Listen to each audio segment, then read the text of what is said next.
伫新竹县内拢总有211间庙寺，也是教会等等的宗教场所。今年呢是来启动宗教场所 ESG 的评鉴，希望用鼓励的方式来发挥宗教的影响力，斗阵为环境来贡献心力。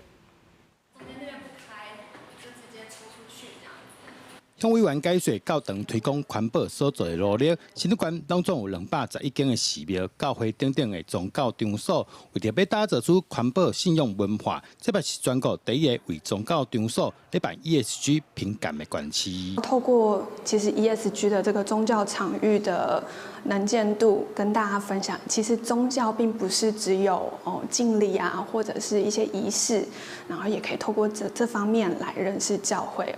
或者认识其他的宗教。评鉴委员讲，评鉴内容包括环境永续、社会责任方面做标准，而且佮以对社会公益、佮地方贡献，针对无共规模、无共型的宗教团体做出评分。节能减碳啊，还有环境教育啊、友善耕作以及资源回收再利用这部分去评鉴。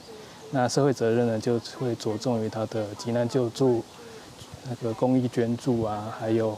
教育跟文化等等的作为，最主要就是我们希望宗教能够来响应我们环境永续的这个环节。那还有就是说，针对这个社会责任的部分，以及呢，他们怎么样做一个透明治理的这个部分哦。那我们是分这3大的主轴来协助我们的新竹县的各个宗教场域呢，来把这3项工作做好。 新竹县政府指出，只要通过评鉴的单位，拢会有2万到5万现金的奖励，5万透过评鉴甲奖励的机制，互宗教发挥更较大的影响力，做伙为地球环境尽一份心力。记者杜君豪，新竹报道。